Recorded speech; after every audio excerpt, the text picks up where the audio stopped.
Bismillahirrahmanirrahim, wassalatu wassalamu ala ashrafil mursalin. Bienvenue dans cette séquence de formation relative aux normes de dessin des façades. Une façade est une vue extérieure ou en élévation d'une construction.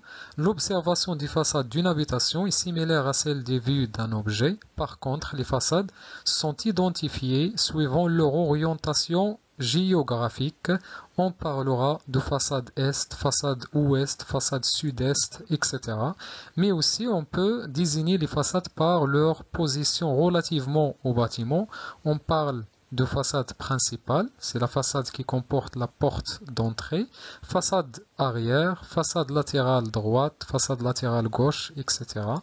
Les échelles couramment utilisées pour le dessin des façades 1 sur 100 et 1 sur 50.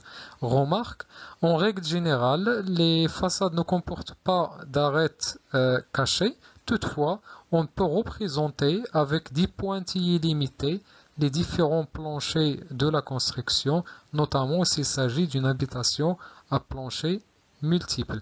Aussi, on peut agrémenter la façade et donner une meilleure idée sur la taille de l'habitation en représentant à la même échelle sur la façade des personnages, des arbres, etc. On parle d'une façade avec rendu. On a ici un exemple de rendu sur la façade, donc exemple de personnages, arbres, etc. Les éléments représentés au niveau des façades, on peut représenter sur les façades, les dessins de façade, donc les murs extérieurs. Cette fois-ci, ce seront des éléments vus, donc ils seront dessinés en traits moyens. On peut aussi représenter la toiture, bien sûr, elle sera vue sur la façade pour le cas donc d'une toiture sur charpente. On représente aussi l'ombre provoquée par les reliefs au niveau de la façade et aussi on représente la menuiserie ou les menuiseries extérieures, notamment celles liées aux portes d'entrée et aux fenêtres. Bien sûr, ces menuiseries seront représentées simplifiées vu qu'ils font en général objet de dessins de détail. Et bien, concernant le tracé des ombres sur les façades, en général, on considère que le soleil se situe à gauche, en haut à gauche de la façade. On considère aussi que les rayons sont parallèles et viennent frapper la façade suivant une inclinaison de 45 degrés par rapport à l'horizontale. Donc on a ici l'exemple d'une façade, donc de la façade droite. Donc je considère ici que le soleil est situé en haut à gauche. De même, ici pour la façade en face frontale, je considère que toujours le soleil est situé en haut à gauche.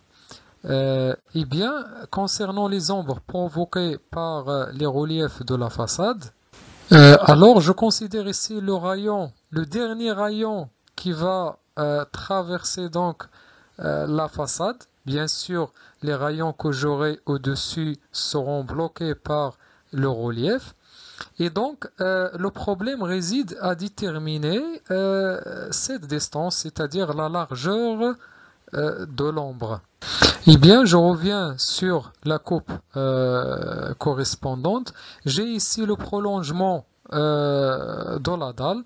Donc, si je considère ici sur ce triangle, eh bien, j'ai ici un rayon faisant un angle de 45 degrés avec l'horizontale. Ça veut dire là, j'aurai un angle de 45 et là, j'ai un angle de 90, un angle droit. Donc, il s'agit ici d'un triangle isocèle. Ça veut dire tout simplement que la largeur de l'ombre, cette distance, sera égale tout simplement à celle-là. Le cas échéant sera égal à L1. Donc je viens dessiner, donc à partir bien sûr de la face inférieure du prolongement de la dalle, je viens dessiner un trait parallèle à ce prolongement à une distance L1. Et donc l'intersection entre les deux rayons va me déterminer la partie sur laquelle j'aurai l'ombre. De même, si on s'intéresse cette fois-ci au cas du balcon, eh bien, donc ici, je viens dessiner toujours le dernier rayon qui va traverser donc le balcon. Bien sûr, les rayons qui seront au-dessus de ce rayon principal seront bloqués par le balcon. Aussi, de l'autre côté, je viens dessiner le dernier rayon qui va passer. Eh bien, toujours j'ai des rayons donc, qui ont un angle de 45 degrés avec l'horizontale. Là, j'aurai la largeur de l'ombre. Donc, on a dit plutôt de même qu'il sera égal au saillie du balcon. Ça veut dire tout simplement que ça serait égal à L1. Donc, l'ombre sera compris entre ce rayon, celui-là, la ligne parallèle au balcon ayant une distance L2 de ce côté, et aussi la ligne verticale ayant de même une distance L2 à partir du balcon. Eh bien, l'intersection entre ces quatre lignes avec aussi le balcon, il va déterminer la partie que sera dans laquelle on aura l'ombre. Bien sûr, pour représenter l'ombre, il suffit soit de pocher en gris ou bien tout simplement d'assurer par des lignes verticales rapprochées. Aussi, au niveau des encadrements d'eBay, on représente l'ombre provoquée par le décalage entre la façade ici et les fenêtres. Eh bien, comme vous le remarquez ici, on aura la partie supérieure des fenêtres ne sera pas éclairée par les rayons de soleil, donc on aura de l'ombre. Aussi, là on a une vue en plan. Eh bien, on aura aussi la partie gauche des fenêtres qui sera, ou bien sur laquelle on aura aussi l'ombre, et bien sûr la largeur de l'ombre dans ce cas, c'est-à-dire cette largeur d'ici jusqu'à ici, eh bien, il sera égal à la largeur ici.